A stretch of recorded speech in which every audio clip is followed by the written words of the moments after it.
Howdy, all you delicious people. I'm here today to review The Exorcism of God.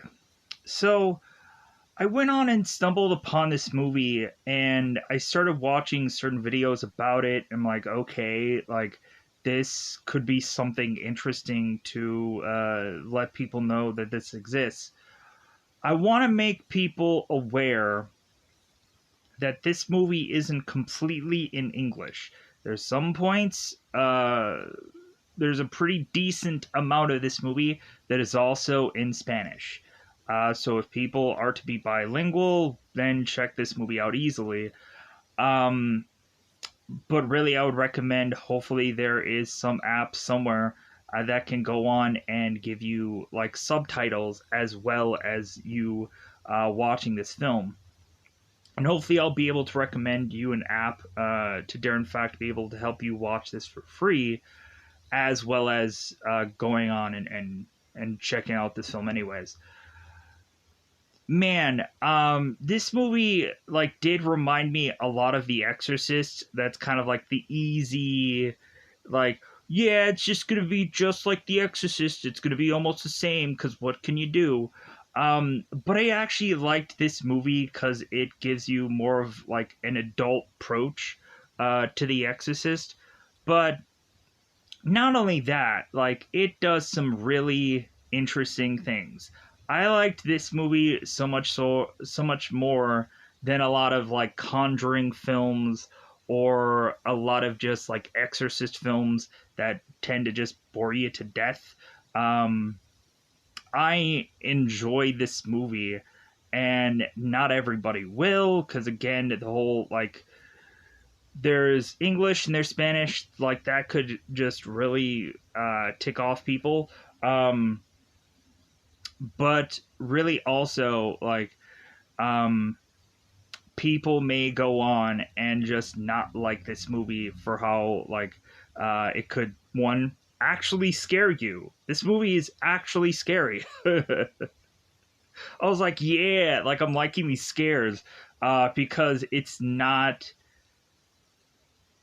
like the build up kind of scare. It's like to really be unexpected, and the stuff they do is actually good. um Man, I was so game for this movie, and eventually how it all comes to eventually be is just man, this movie was surprisingly good. um More so than I could have thought it could have been. So weirdly, I just it's a very great hidden it's a great hidden gem movie that I think if people are to see movies like The Exorcist or a number of other possession kind of movies, I would heavily recommend this one also. Again, it has more of adult kind of themes, especially once you get in the very beginning of this movie, where we have a woman that is being possessed that is kind of throwing herself at this priest by going on and revealing herself to this priest and consistently doing things to eventually um, have this priest possibly have a weakness to this woman. So, man, the beginning of this film was like, man, if this is what I'm getting into in the beginning of this, I am just I'm interested. A different kind of spin at things. I just enjoyed this movie, and some people won't. People will probably hate it because it's actually scary. Because heaven forbid you actually watch a horror film and you actually get spooked. Yeah, this kind of reminded me of so many just kind of werewolf movies that I thought were still scary and stuff like that, The Wolf Man from 2010, or American Werewolf in London, which is actually still a pretty decently scary film for what it really is. So yeah, teeing it up, what is this movie about? So we have Father Peter Williams, who is to go on and have to do this exorcism, because there is a nun who is possessed, and he has to step in because he is trying to call Father Michael Louis, who we know as Joseph Marcel from French Prince of Bel-Air, as the butler character. We have the father who's trying to scramble to get this other priest to help him with this exorcism, and like the guy's gonna be there in like 2 days, and Father Peter can't hold on that long. So we have this possessed woman who, come to find out, the demon that I guess is inside her is Belban. And so we go on into this story and have Father Peter, who is to be trying to exorcise this woman, and eventually he ends up falling to her weakness, to the point of Father Peter, after that whole moment, is to spend years trying to get like confession, be redeemed, and Father Peter is to turn around and ask like what could his penance be, and the penance is for him to go on and tell the bishop what had happened, confess that to him. And so Father Peter is trying to do the right thing within Mexico to help all these people, and we have just this viral sickness going on between all these children that are all killing them off.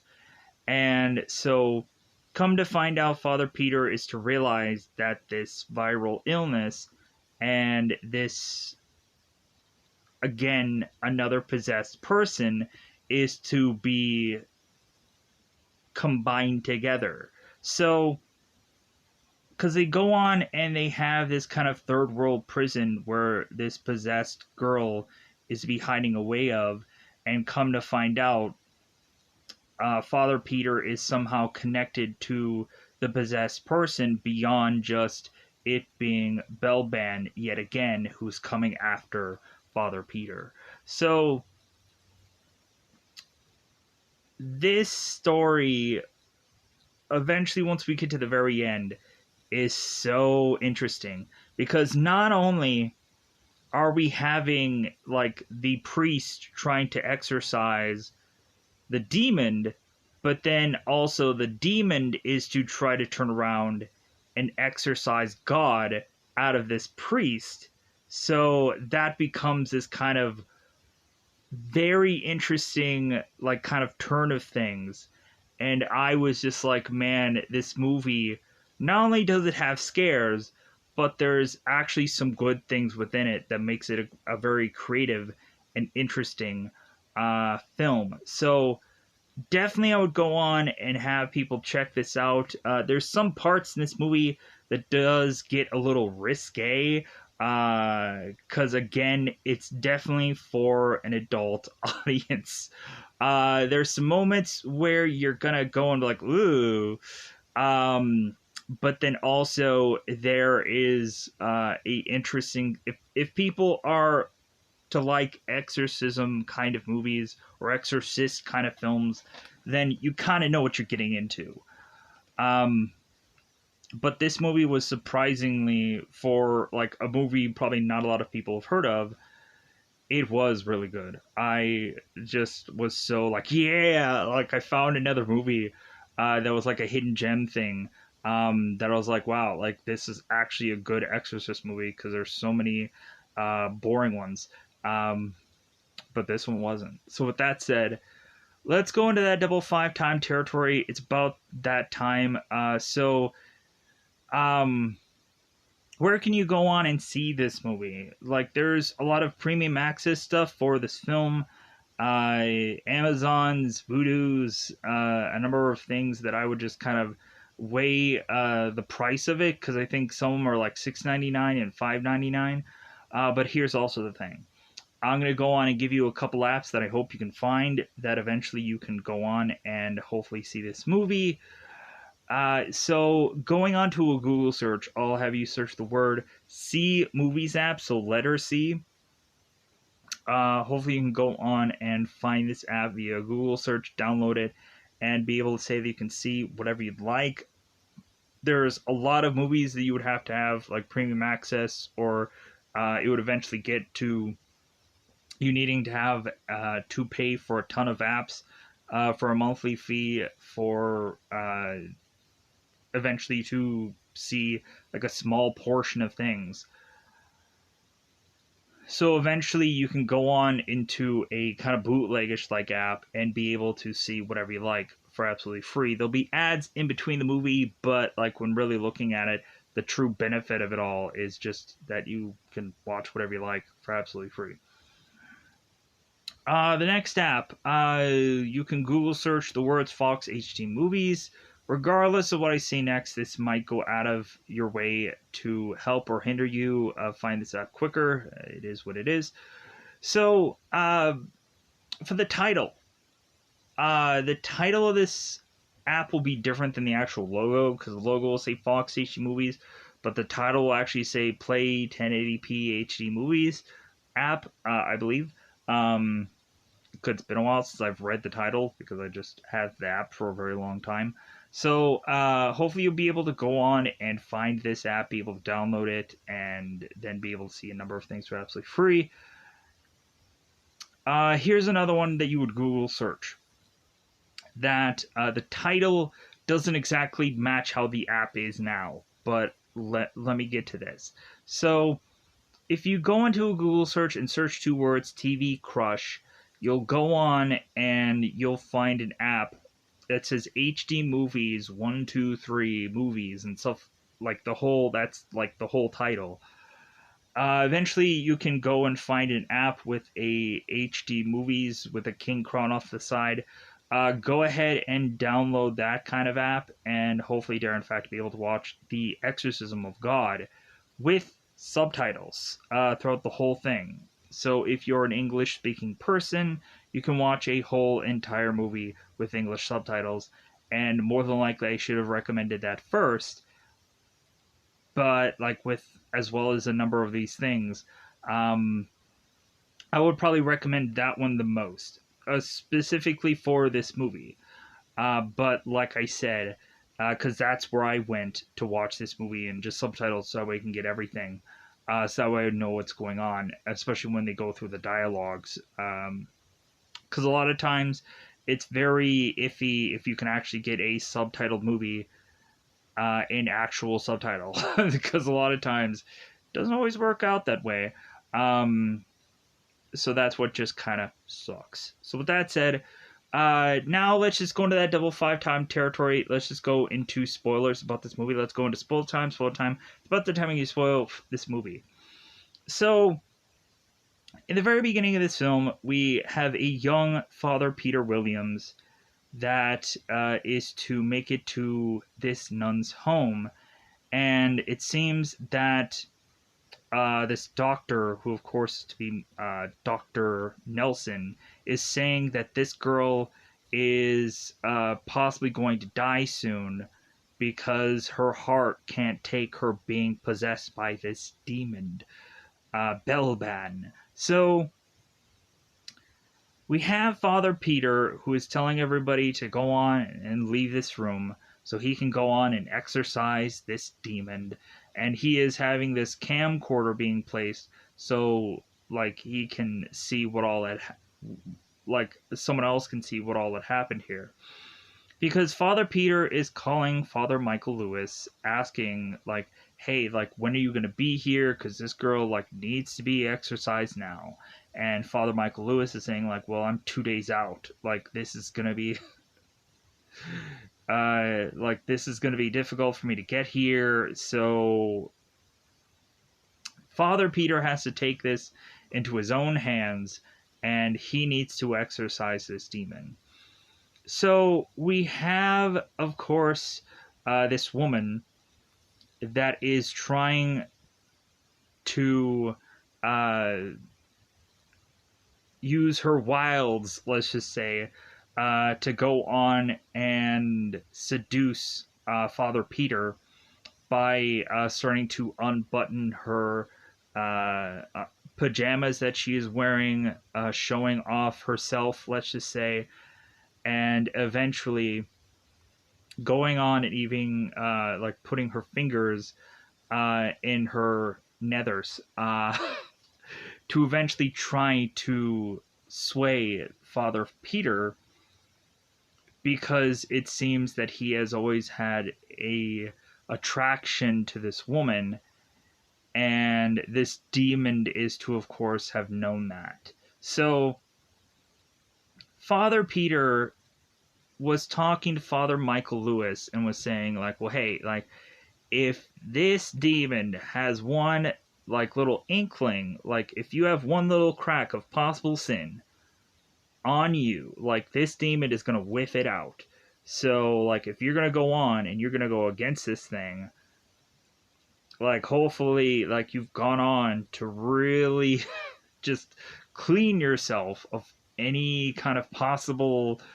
So Father Peter is to be attracted to this woman, this nun, and so he, of course, is to consistently, like, with power of Christ, compels you and kind of do all of his things to try and exorcise this woman. And so he's trying and trying, and so it seems that at one point that Father Peter is to have the demon kind of be dormant, and Father Peter is to try and comfort Magali, who I believe is the actual girl. So Father Peter is trying to comfort this woman, and all of a sudden this leads to them kissing, and this starts to eventually lead to more than just that. And we all of a sudden have Father Peter, who then is to have this all be transferred of the demon into him. And so he tries to channel God to have this demon being from out of him. And so that way Father Peter can be unpossessed. But come to find out, we find out later on in this movie that Father Peter had eventually, while possessed, had gone on and been passionate with this woman, and this woman is to be found to be pregnant with a child who we'll find out is to be possessed also by the same demon. So we go on into this story, and some time has passed. And so Father Peter is trying to kind of redeem himself from that one bad moment where it seems that he didn't really defeat this demon, and because the demon eventually possessed him. So we have Father Peter Williams that is consistently going on and having these nightmares about a demonized or like possessed Jesus that is consistently haunting Father Peter's dreams, as well as him consistently just having all these horrible nightmares about all these like demons and so on and so forth, which I thought was like really like cool, because you never know like if this is really happening or if Father Peter is just in another dream that he keeps having to wake up from. So like to the point where Father Peter is seeing this kind of like this sheeted figure that kind of arises from his bed, and as Father is kind of hearing the banging on his door, he's trying to use all these things that he have, of course, learned from being a priest to try to get this spirit to go away. And eventually we just keep going on and having Father Peter having to, in his dream, stumble and go within this church to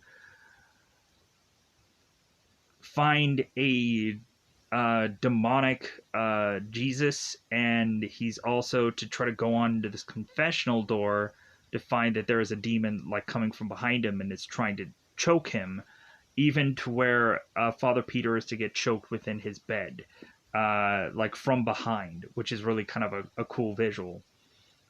We also had when in the first scene where the girl was in the bed and was possessed, like there was a cool effect on the walls where we start to see all these like faces like poking out from the walls, and I was like, man, that is so cool how they did that.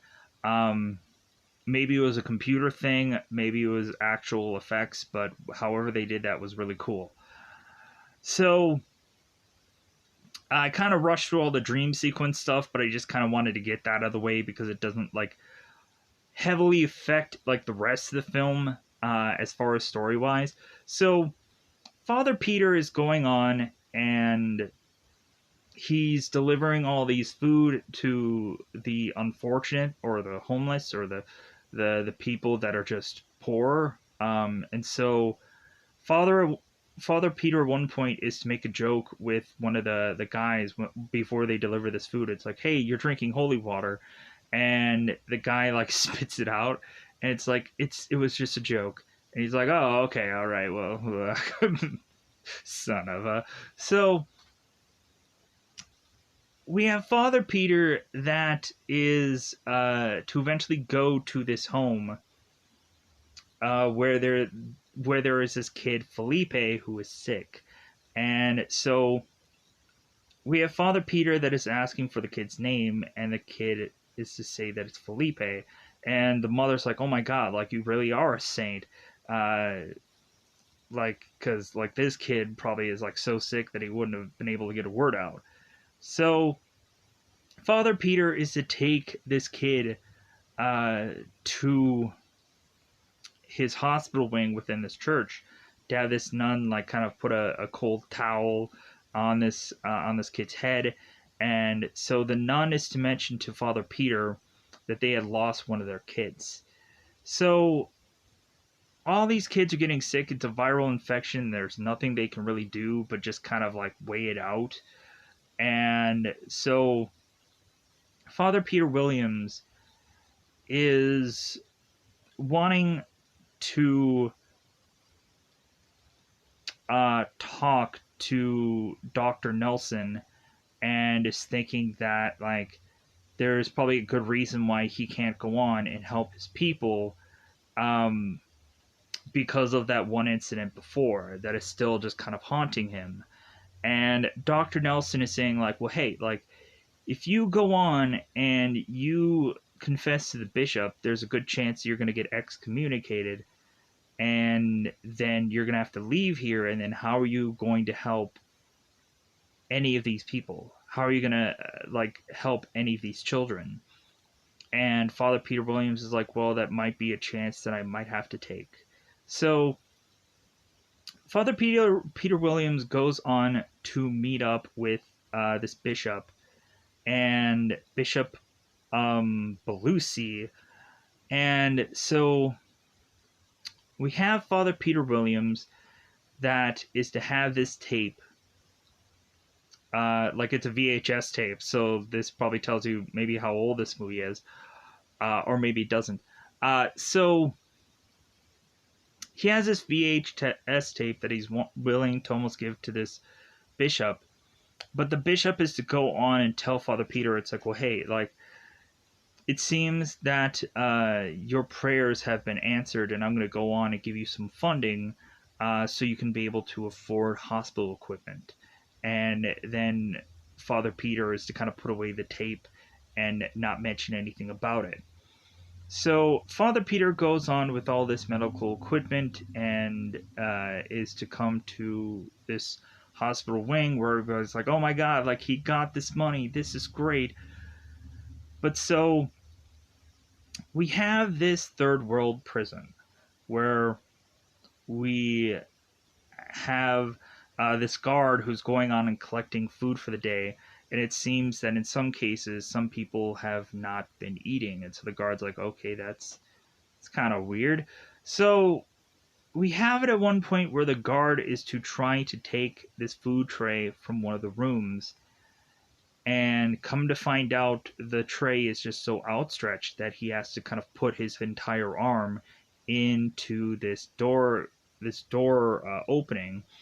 And we have one of the other guards that are just like, hey man, like, why are you sticking like your entire hand in there? That's a big mistake.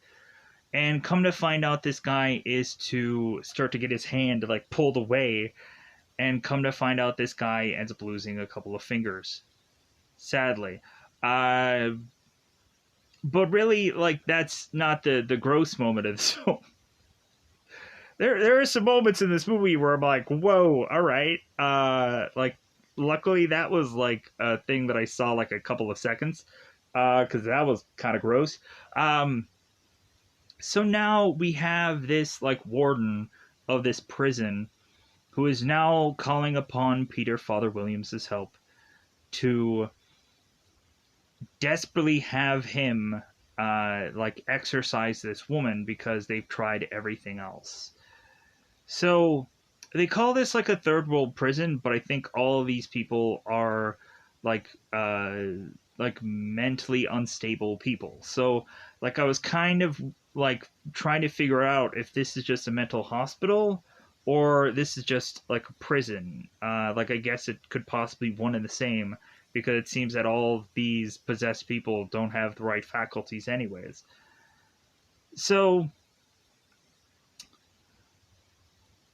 we have Father Peter Williams that is to want to send Father Michael Lewis this time around, because we have Father Peter that is just kind of unsure whether or not he's going to be able to have the strength to be able to exorcise another person because of the problem that he had prior. So he wants to kind of send the big guns in, and that, of course, is Father Michael Lewis. And come to find out, we, of course, have Father Michael Lewis, who, when experiencing Bellban before, because this is going to be Bellban again, there were some interesting things that kind of came out of that, and we'll get to that hopefully in a little bit here. So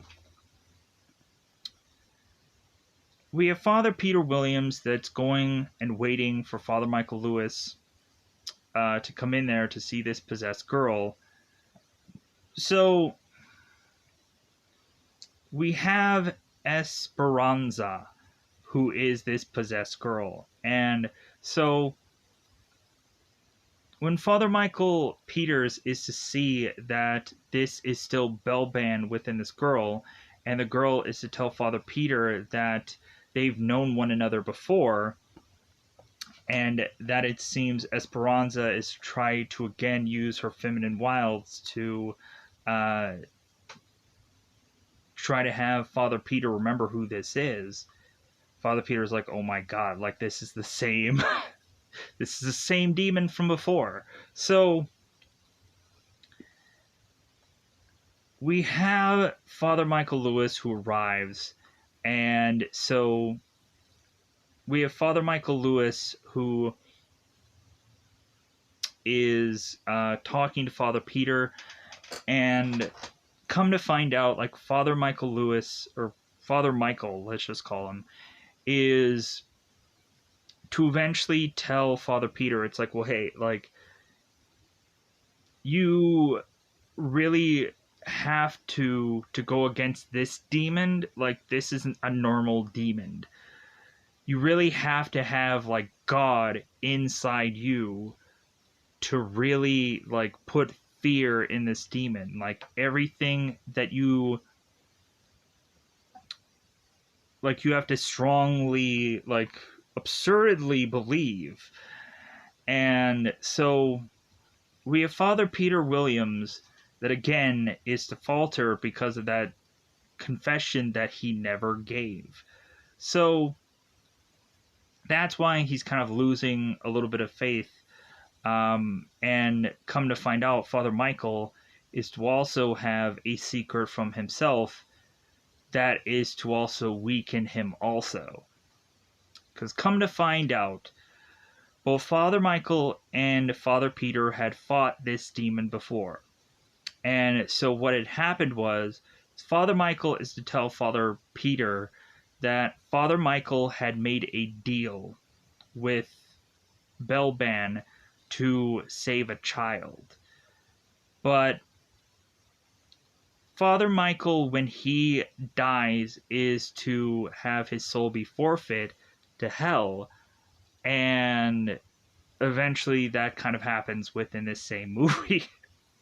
That happens towards the end, sadly. So, because come to find out, not only is Belban becoming possessed, but then every single woman that is also in this same prison is getting possessed. But not only that, the one nun that is watching over the children as they're all sick. Eventually, we have a demon spirit thing that is kind of haunting over this nun and trying to possess her also. A lot of possessions are going on in this film. And so at one point, Father Peter and Father Michael are scrambling to have to go on and protect Magali, the girl who is possessed in the early part of this film. Magali, God, and from this nun who gets possessed. And so, come to find out, they figure out a way to unpossess this nun, and then it seems like she's normal again, but she's also to still be living in fear that eventually she will be possessed yet again. But we have this cool sequence where this girl is being like chased by this like monstrous looking thing, which I thought was kind of cool. But it's very hard to describe. It's kind of like a woman with like a cloak on, and she has like these two different colored eyes, and it was really interesting, and it was really kind of visually cool. But anyways, so trying to wrap everything up in a nice, neat little bow. So we have at points where Father Peter is to also flash back to the past about times during Christmas, and we have Magali, who is to kind of flash back to a Christmas time where she is to sing to all the boys and girls and to tell them they have presents, because that was the one time where the nun and the priest were to like have like a very happy memory. And Magali is kind of watching as Father Peter is to try and hug on to all these kids and have this kind of group hug, and he is to like tell them he loves all of them. And so we have Father Peter, who is to talk to this nun Magali and say that he is going to try as much as possible to save their daughter, and that Peter is to, of course, be kind of so ashamed of the fact that he was to have done this to this woman. And the woman's like, no, like, you gave me a gift. You gave me my daughter. And she wants to be an astronaut or a movie director. And Father Peter is just like, wow, like, this girl like wants something like really complicated with her life. So we have Father Peter going in there, and so what they're having to do is having Dr. Nelson like put every single like other cellmate, like they're all knocking them out. putting them on sleeping medication, and because they wanted to try to evacuate that whole entire place, but the warden is telling them, no, like, I don't think you understand how our country works. Like, we can't just evacuate this place. It doesn't work that way. There isn't an extra place to just put these people. So, like, you have to come up with some other alternative. So, they decide to take every guard and have them leave, as well as everyone else besides the doctor and the two priests, which eventually that ends up killing Dr. Nelson, as he wants to try to go on and find one of these possessed women and try to put drugs in her. And as he tries to do that, he ends up getting stabbed and he ends up getting killed. Father Peter runs to Dr. Nelson and he dies while trying to put medication into these possessed women. So Father Peter and Father Michael are to have this moment by the fire where Father Peter is tossing this VHS tape, and Father Michael and Father Peter are having this kind of this talk between one another. And I guess Father Michael is to give Father Peter alcohol of sorts, or supposedly the holiest water. And Father Peter is to take a swig of it, and he's like, all right. So they go in there, and so they're going to battle against Belban. And so what ends up happening is this girl is to eventually draw blood from between her, let's just say, and say that she is all wet again. I'm like, wow, that was so gross. But then also, it was just like, what a way to just like kind of push the envelope here. So we have Father Michael and we have Father Peter like trying to consistently exorcise this woman, have her be like kind of tied up, and she ends up breaking her ties. So these guys are trying everything to exorcise this woman, and it's just not working, to the point to where they kind of have to like kind of fall back because Father Michael ends up getting his ear chewed off, and while Dr. Nelson was still alive in the early parts of this movie, he ends up kind of doctoring this guy's ear up, kind of putting a band-aid on his face, or band-aid on his like ear. So they try this again, and it just gets to the point where Belban is just far too strong, and Father Michael and Father Peter are retreating, because when Belban, of course, is to get too strong, they try to get out of the room that she is in, to all of a sudden lead to a number of other possessed women, so they have to kind of fend for their lives to avoid getting stabbed, which Father Michael ends up getting stabbed, and so now they're kind of running for their lives. We also had the one interesting moment when Father Michael was to first meet up with Belban, and we have Father Michael that's like, oh, like, what kind of tricks do you have? Like, let me really show how possessed you are, or how much of a demon you really are.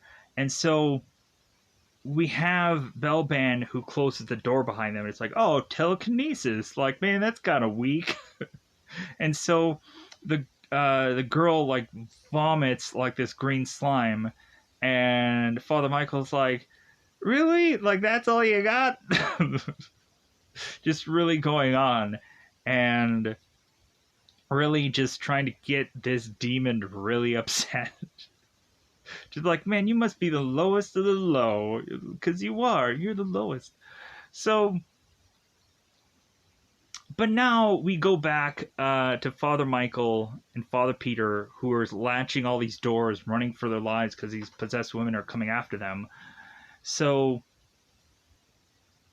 Father Michael is telling Father Peter, it's like, hey, you still have like something you're holding on to, and what is that?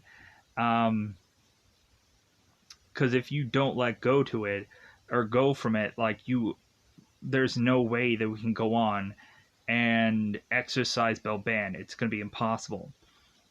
And Father Peter is like, but Father Michael, like, you can go on and you can exercise her. He's like, no, like, I gave up my soul to her. So yeah, like, you're going to be the only one that's going to be able to do this now. So we have Father Peter that goes on to send this texted video to the bishop confessing him going on and impregnating this woman and having a kid. And he ends up confessing this whole thing, sending it out to the bishop, and not sending it out as a tweet.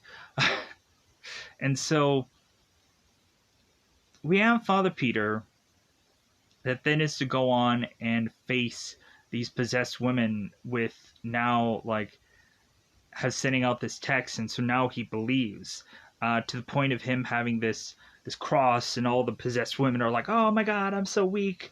So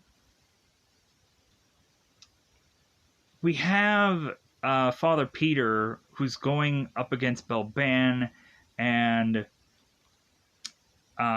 we have, like, Belban who, like, Father Peter is trying to get, like, God within her so she can start to burn and start to, like, hopefully, like, exorcise herself out of this body.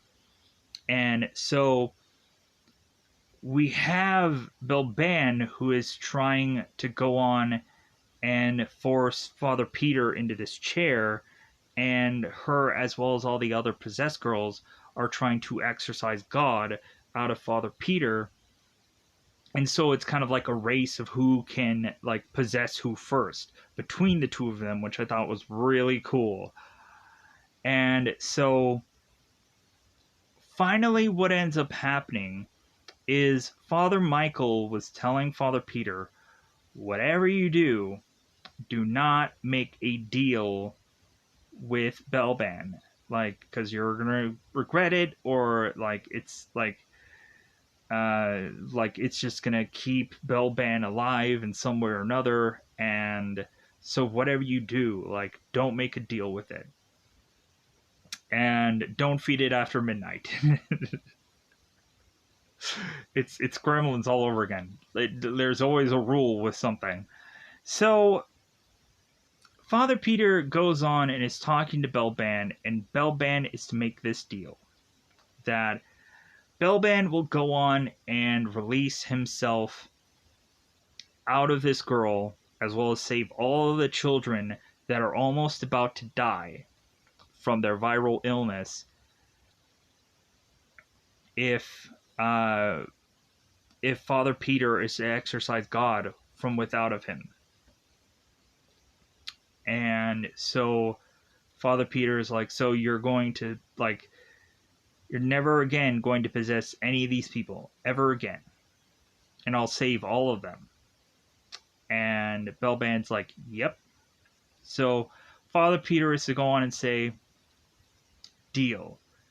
So Belban goes and possesses Father Peter, and we come to find out that Esperanza is to have God with inside her now.